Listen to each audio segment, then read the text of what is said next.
பாருங்க, இப்போ ஜெகனும் சக்தி சாரும் சேர்ந்ததை படத்தை பண்ணாங்க. அது இல்ல இல்ல இப்ப அதுக்கு பிறகு ஜெகன் வந்து பாரு ரெண்டு பேசி முடிச்சப்போ சக்தி சார் எழுதாங்க முடிச்சாச்சு. இப்ப ஜெகன் வரல. நீங்க அதனால பாருங்க.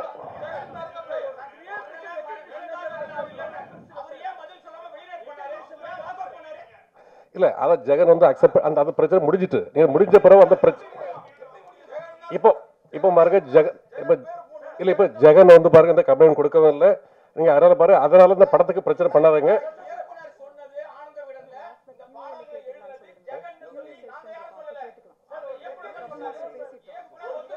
சரி, நாங்க அடுத்த நாள் ஒரு பிரஸ் மீட் வைக்கிறோம் தனியாக இதுக்கு மட்டும். நீங்க அதுல பதில் சொல்றோம்.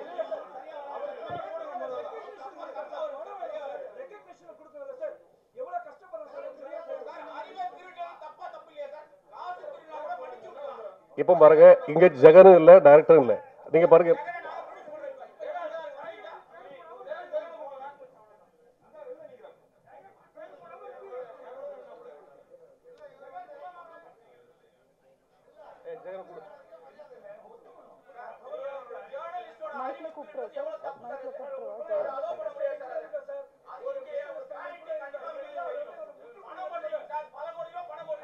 Okay, sir. 5 minutes. 5 minutes. 5 minutes.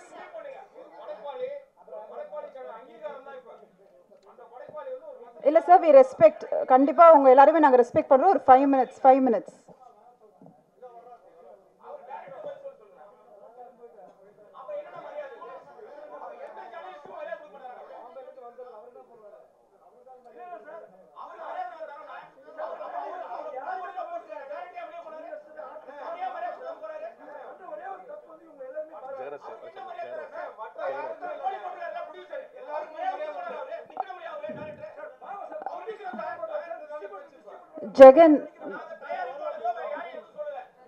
Jagan எங்க இருந்தாலும் கொஞ்சம் வாங்க மேடைக்கு ப்ளீஸ்.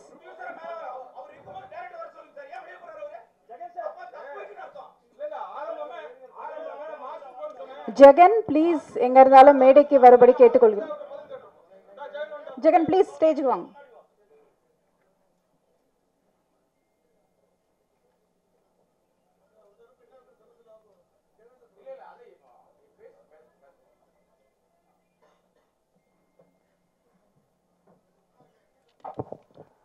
அனைவருக்கும் வணக்கம். டிரான்ஸ் இந்தியா நிறுவனத்தில் வந்து 2014 வருஷம் நான் ஒரு ஆஃபீஸ் பாயாக சேர்ந்தேன். ஒரு ஆஃபீஸ் பாயை எனக்கு ஈபி ஆக்குனாருங்க முதலாளி. எங்கேயாவது நடக்குமா இது? நான் வந்து பெருசாக படிக்கலை, பெரிய அழகு கிடையாது. இந்த கம்பெனியில் வந்து என்னை சேர்க்கறதுக்கு நிறைய பேர் வந்து எதிர்ப்பு தெரிவித்தாங்க. முதல்ல இந்த கம்பெனியில் எப்படிப்பா ஒன்றை சேர்ப்பாங்கன்ட்டு. எங்கள் ப்ரொடியூசர் வந்து ரொம்ப கீழே உள்ள இடத்துல இருந்து மேலே வந்து வருங்கனால என்னை முதல்ல பார்த்தாரு. ஒரு மனிதனை பார்த்தோன்னே எனக்கு நான் ரொம்ப நெகட்டிவாக இருந்தேன். நமக்கு ஒன்றுமே கொஞ்சம் எழுதுவேன், இலக்கியம் படிப்பேன், அது எல்லாத்துக்கும் தெரியும், உங்களுக்கு தெரியும். அப்போ வந்து எல்லாரும் என்ன சொன்னாங்கன்னா, நீ இன்னும் ஒரு பார்க்க ஒரு இதாக இல்லையப்பா, அவ்வளோ பெரிய கம்பெனியில் வேலை செய்யணும். சாரி, நான் நேரில் பார்த்துட்டு என்ன சொன்னாங்க, எனக்கு பேச முடியல, சாரி ரொம்ப பேச முடியல, கவலையாக இருக்குது. இப்படி ஒரு இந்த மேடையில் நான் இப்படி வந்து நிற்க வேண்டி இருக்குன்னு நான் சத்தியமாக நினைக்கவே இல்லை. அப்போ சார் என்ன சொன்னாங்க தெரியுமா? ஃபஸ்ட்டு, நீ ஆள் நல்லா ஹைட்டாக இருக்கியப்பா, இது எவ்வளோ பெரிய பாசிட்டிவான விஷயம் தெரியுமா? ஹைட்டாக இருக்கிறது ஒரு பர்சனாலிட்டி, நீ அதை மூலம் நினச்சிக்க அப்படின்னு சொல்லி ஃபஸ்ட்டே ஊக்குவிச்சு, நான் ஆஃபீஸ் பாயாக இருக்கும்போது எந்த சேரை தொடச்சனோ அதே சேரில் சார் என்னை உட்கார வச்சாங்க. அதனால் என்றைக்குமே நான் அவங்களுக்கு என்றைக்குமே விசுவாசமாக இருப்பேன். அது வந்து இப்போ என் ஒய்ஃபு, எனக்கு 3 குழந்தைங்க இருக்குது. என் ஒய்ஃபு என் 3 குழந்தைங்க வேணுமா, ராஜேந்திர ராஜன் சார் வேணுமானா நான் அவர் தான் வேணும்னு சொல்லுவேன். எனக்கு இந்த வாழ்க்கையே கொடுத்தது அவர். எனக்கு கல்யாணம் நடந்ததுலேருந்து எனக்கு எல்லாமே அவர் தான். இதுக்கு மேலே கிடைக்க போகிறது அவர் தான். அதனால் அவரை கஷ்டப்படுத்துகிற மாதிரி எதையுமே செய்யக்கூடாதுங்கிறதுல நான் தெளிவாக இருந்தேன். ஆனால் அதே நேரத்தில் ஒரு உண்மையை சொல்லணும். அது வந்து உண்மையை வந்து ரொம்ப நாள் மறைக்க முடியாது, மறைக்க முடியும், அழிக்க முடியாது இல்லையா? நம்ம அதை சொல்லணும். என்ன நடந்துச்சுங்கிறத சொல்லிடுறேன், யாரும் தவறாக நினைக்க வேண்டாம். இதில் சம்மந்தப்பட்ட, ஏன்னா இங்கே நடந்த உண்மை எல்லாத்துக்கும் தெரியும். அதனால் ஆனால் சில நேரத்தில் சில பேர்களால் வெளிப்படுத்த முடியாது. அது பூபதி மாஸ்டராக இருந்தாலும் எடிட்டராக இருந்தாலும் எல்லாத்துக்கும் தெரியும், அதை வெளிப்படுத்த முடியாது. நான் என்ன நடந்துங்கிறத சொல்லிடுறேன். இந்த படத்துக்கு முதல்ல மியூசிக் டைரக்டர் சாம்சியஸ், அவருக்கு இயக்குனருக்கும் கொஞ்சம் செட் ஆகலைங்கனால அவர் விலகிட்டார் படத்துலேருந்து. அப்புறம் வந்து பாட்டு வந்து போலீஸ்காரனை கட்டிக்கிட்டு அங்கே பாட்டு எப்படி உருவாச்சுங்கிறதே நான் உண்மையை சொல்லிடுறேன். சிகப்பு சூரியன் ஒரு படம், சில்க் சுமிதா வந்து கண்டா கண்டா மாப்பிள்ளைன்னு ஒரு பாட்டு வரும். அதில் வந்து போலீஸ்காரனை கட்டினா அடிப்பா, டாக்டரை கட்டினா அப்படின்ற மாதிரி ஒரு லிரிக்ஸ் வரும். அப்போ வந்து நாங்கள் வந்து மலையாளத்தில் ஒரு பாட்டு வந்து பெரிய ஹிட்டான ஒரு பாட்டு இருந்துச்சு. அந்த பாட்டோட டியூன் எடுத்து மியூசிக் டைரக்டருக்கு அனுப்பணும். அப்போ நானும் இருந்தோம், டைரக்டர் இருந்தார், கோ டைரக்டர் காமராஜ்னு ஒருத்தர் இருந்தார். அவர் தான் இதோடைய மூலகர்த்தா. இந்த பாட்டுக்கு ஐடியா சொன்னது அவர் தான். இப்படி ஒன்று பண்ணலாம். ஆனால் மியூசிக் டைரக்டர் வந்து அந்த டியூனை உள்வாங்கி ஆனால் அதை காப்பி அடிக்கலை. அதை விட பெஸ்ட்டாக ஒன்று கொடுத்தாரு. கொடுத்த உடனே அதுக்கு வந்து டியூனுக்கு வார்த்தை எழுதணும். எழுதும்போது டேரக்டர் உட்காந்துரு, நான் உட்காந்துருந்தேன். டியூனை கேட்டு ஏன்னா தத்தகாரம்னா என்ன அப்படின்னா நிறைய பேருக்கு தெரியாது, டேரக்டருக்கே தெரியும், எனக்கு தெரியும் தத்தகாரம்னா என்னட்டு. அந்த தத்தகாரத்துக்கு நான் வார்த்தைகள் எழுதினேன். சில இன்புட்ஸ் அவர் கொடுத்தாரு. பாட்டு எழுதி முடிச்சு நான் எப்போதுமே இது வரைக்கும் என்கிட்ட இருக்குது எல்லா பாட்டையும் நான் எழுதி இயக்குனருக்கு தான் அனுப்புவேன். மியூசிக் டைரக்டருக்கு நேரடி அனுப்ப மாட்டேன், இயக்குனர் வழியாக தான் போகும். அப்படி உருவாச்சு. அப்படி அந்த பாட்டு வந்துட்டு இருக்க நேரத்தில் ஒரு இடையில என்ன ஒரு பிரச்சனை வந்துச்சுன்னா, டைரக்டருக்கு எனக்கும் நான் ப்ரொடக்ஷனில் ஈபி இப்போ எங்கள் சார் ரொம்ப எல்லாத்துலேயுமே கணக்காக இருக்கணுமாங்க. அதாவது படத்துக்குள்ளே எவ்வளோ நாள் செலவு பண்ணி வேஸ்ட்டாக செலவு பண்ணக்கூடாது, கவனமாக இருப்பாங்க. அப்போ சில விஷயங்கள் ப்ரொடக்ஷனில் கொஞ்சம் எக்ஸஸ் ஆகுது. ஒரு 8 கோடி ரூபாயில் துவங்கப்பட்ட படம் 15 கோடிக்கு மேலே ஆகுது. இப்படி ஆகும்போது அங்கே என்னென்ன பிரச்சனை இருக்குங்க நான் சாருக்கு கன்வே பண்ணேன். அதில் ரொம்ப டென்ஷன் ஆகிட்டு என்ன பண்ணிட்டாரு, நான் பாட்டில் ஜெகன் பேரை போட மாட்டேன்ட்டு எங்கள் சார் ரொம்ப ரிக்வஸ்ட் பண்ணாங்க. உண்மையிலே போடுங்க சார், சின்ன பையன் தானே வளர்ந்துட்டு போட்டு சார் அப்படின்னு சொன்னாங்க. ஆனால் அவர் கேட்கல. சார் நான் ஏன் இதெல்லாம் உங்ககிட்ட சொல்லலை, நீங்கள் எனக்கு தெரியும், நான் முதல்ல சொன்னால் நீங்கள் எல்லாம் எனக்கு இதெல்லாம் எப்படி வந்திருக்கேன்னு உங்களுக்கு தெரியலையா, நான் எதுக்கு சொல்லலை அப்படின்னா, நான் அந்த பிரச்சனையை பண்ணால் அவர் டிஐக்கு வரமாட்டார், படம் ஃபஸ்ட்டு காப்பி எடுக்க முடியாது, 15 கோடி ரூபா செலவு பண்ணிட்டு வந்து பிஸ்னஸ் பிரச்சனைலாம் இருக்குது அப்படின்னு சொல்லிட்டு நான் அமைதியாக இருந்தேன். இன்னைக்கு கேட்டதுனால உண்மையை சொல்ல வேண்டிய ஆயிடுச்சு. இது வரைக்கும்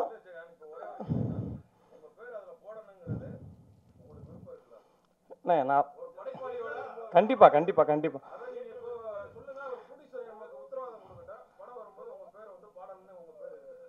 இல்லைண்ணா, அது ப்ரொடியூசர் என்ன முடிவு எடுத்தாலும் அதுக்கு கட்டுப்படுத்திருக்கேன். ஆனால் இப்போ எனக்கு உங்களுக்கு இப்போ உண்மை தெரிஞ்சு.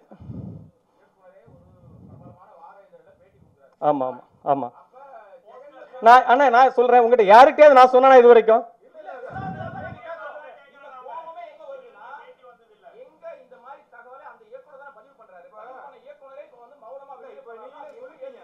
எல்லாரும் முன்னாடி இப்போ நீங்களே சொல்லிட்டீங்கல்ல, நான் எல்லாமே இயக்குனருக்கு தான் எழுதி அனுப்புனேன்.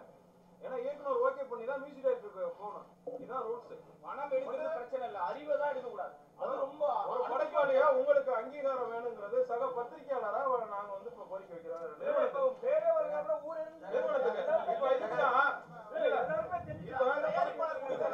நீங்க எழுதின இப்போ பாருங்க இதுதான் ஃபர்ஸ்ட் டைம் என் கவனத்துக்கு வந்திருக்குது.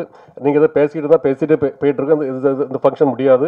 அதில் இதை நான் ரெண்டு விசாரிச்சு என்ன படம் நாங்கள் டிசிஷன் எடுக்கிறோம். நான் ஜெகட்டையும் பேசிட்டு ஜெகட்டும் பேசிக்கிட்டு பேச முடிவு எடுக்கிறேன்.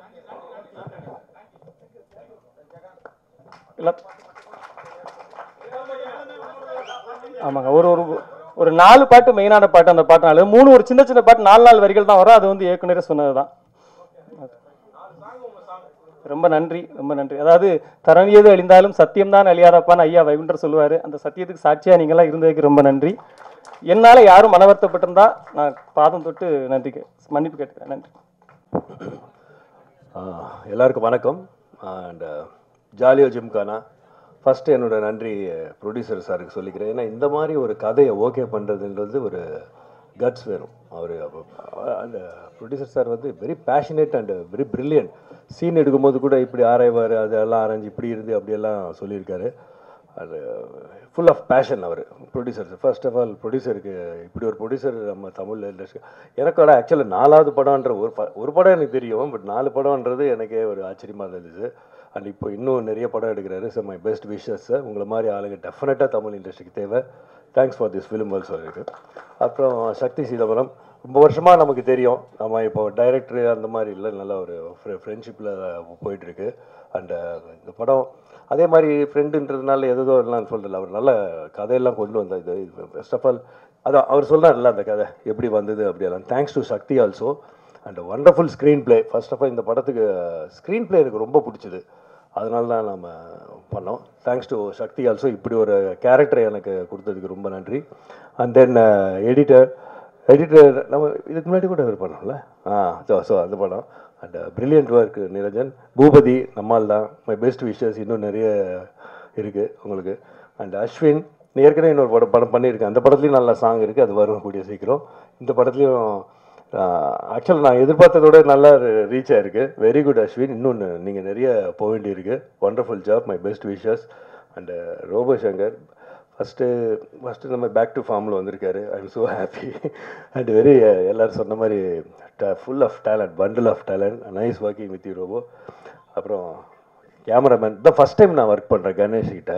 நமக்கு சுத்தமாக ஐடியா இல்லை, ஆனால் வேறு ஏதோ படம் சொன்னாங்க, அதை பார்த்து நான் நல்லா பண்ணியிருக்காரு. எனக்கு ஃபஸ்ட் இடத்துல ஒரு க்ளோஸாக பார்த்து நான் சூப்பர் கணேஷ், இன்னும் நிறைய பெரிய பெரிய படங்கள், பிரில்லியன்ட் கணேஷ், டன் எ வண்டர்ஃபுல் ஜாப். நல்ல கேமராமேன், வெரி ஃபாஸ்ட். அண்ட் அப்புறம் அந்த கதை கேட்டு எதுதோ பண்ண இல்லை, கொஞ்சம் கேள்வியெல்லாம் கேட்டு சார் இப்படியே என்ன அது வேணும். அந்த கேமராமேனுக்கு இன்வால்மெண்ட் இருந்தால் தான் அந்த கேள்வி அதெல்லாம் வரும். அந்த இன்வால்மெண்ட்டோடு பண்ணார் Ganesh. Thank you Ganesh, wonderful job. அது மாதிரி ப்ரொடியூசர் சார் வந்து சக்தி ஃபிலிம் ஃபேக்ட்ரியோட இந்த டீமோட போகிறது இட்ஸ் லைக் ஒரு பெரிய பலத்தோட போகிற மாதிரி இருக்குது. Thanks to Sakthi film factory. And Abirami அவங்களோட நான் அப்போது சார்லி சாப்ளின் ஃபஸ்ட் நடிக்கும் போது சின்ன பொண்ணாக இருந்தாங்க, திடீர்னு அப்படியே அந்த மாற்றம் பிரில்லியன்ட் ஆகிட்டாங்க, பிரில்லியன்ட் ஆக்ட்ரஸ் ஆகிட்டாங்க. அது எனக்கு ரொம்ப அதிசயமாக இருந்துச்சு. சொன்ன மாதிரி அந்த அஸ்டன்ட் சொன்ன மாதிரி லைட்டிங் கூட அந்த என்னென்ன இல்லை ஷேடோ படுது அப்படின்னா, ஐயோ இன்னும் இவ்வளோ ப்ரில்லியண்ட்டாக இருக்கீங்களே, பிரில்லியன்ட் ஆக்ட்ரஸ். அண்ட் எந்த கேரக்டர் கொடுத்தாலும் அப்படியே சரி வந்தோமா பண்ணோமான்லாம் போயிட்டு இருக்க மாட்டாங்க. அதில் நல்லா அவங்களுக்கு இன்வால்வ் பண்ணி இன்ட்ரெஸ்ட் எடுத்து தன்னால் இந்த படத்துக்கு என்ன கொடுக்க முடியுன்றதை அதை பண்ணியிருக்காங்க. Brilliant, you are too good. அப்புறம் மெடனா அவங்க வெரி சைலண்ட் தான், பட் வெரி பிரில்லியன்ட் ஆல்சோ. அவங்களும் எல்லாம் கேள்வியெல்லாம் கரெக்டாக உள்ளுக்குள்ளேயே அவங்களே கேட்டுக்கிட்டு பேசிக்குவாங்க, இது ஏன் இப்படி என்ன இது அப்படின்னு. உடனே அவங்களுக்கு ஆன்சர் பண்ணுவாங்க. அதுக்கப்புறம் திருப்பி ஒரு கொஸ்டின் கேட்பாங்க, அதுக்கப்புறம் டைரக்ட் கிட்ட போய் என்னன்னு கேட்பாங்க. அந்த மாதிரி வெரி பிரில்லியன்ட் மேடம்னா. Nice working with you, I enjoyed it. அதே மாதிரி இன்னொரு 2 பொண்ணுங்க இருக்காங்க, அபிராமி, அவங்க பேரும் அபிராமி, அவங்களுக்கும் மரியான்னு 2 பேர் இருக்காங்க. They are also done a wonderful job. அப்புறம் ஃபைட் மாஸ்டர் இதில், ஏன்னா இந்த டெட் பாடியோடு இருந்து பண்ணும்போது அந்த ஃபைட் எல்லாம் உங்களுக்கு தெரியும், எதுவும் பண்ணக்கூடாது, பட் ஃபைட்டை நம்ப வைக்கணும். 2 பேருக்கும் அந்த 2 பேர் பண்ணியிருக்காங்க. ஒன்று மேத்யூ, இன்னொன்று நம்ம தினேஷர் பையன், நம்ம தினேஷர் ஆக்டர் தினேஷ், தளபதி தினேஷரோட பையன், அவர் கிளைமர் பிரில்லியண்ட் ஒர்க் பண்ணியிருக்காங்க. அண்டு சார் ராஜன் சாரோட ப்ரொடக்ஷன் சூப்பர், அவங்க டீம் வெரி குட். எல்லாருக்கும் நன்றி. ஜாலியோ ஜிம்கானா 22 நவம்பர் ரிலீஸ் ஆகுது, பாருங்கள். அதே மாதிரி பத்திரிக்கையாளர்களோட ஒற்றுமை எனக்கு ரொம்ப பிடிச்சிது. அதே மாதிரி நாங்களும் இருக்கணும்னு நினைக்கிறேன்.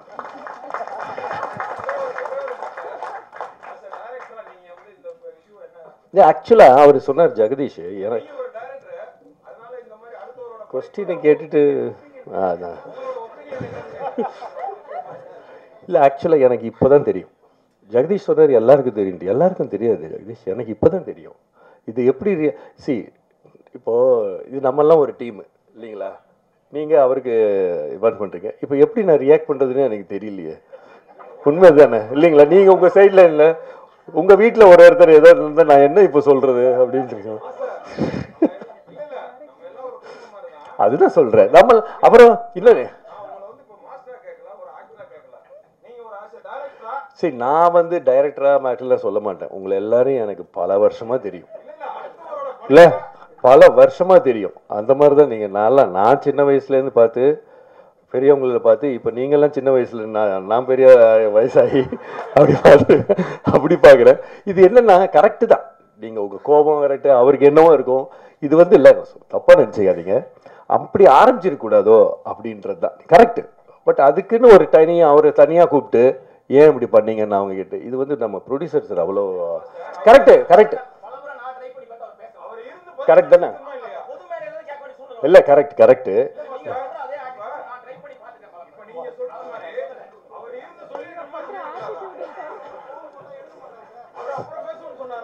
சரி கரெக்டு தான். அதுக்கு இல்லை கரெக்டுங்க, அதுக்கு ப்ரொடியூசர் என்ன பண்ணுவார்? கரெக்ட், அது அவரோட ஃபங்க்ஷன் இல்லையா?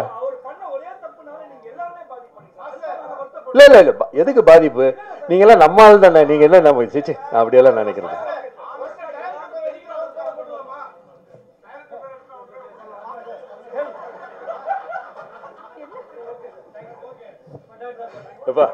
நம்மளாம் நம்ம ஆளுக்கு தானேப்பா.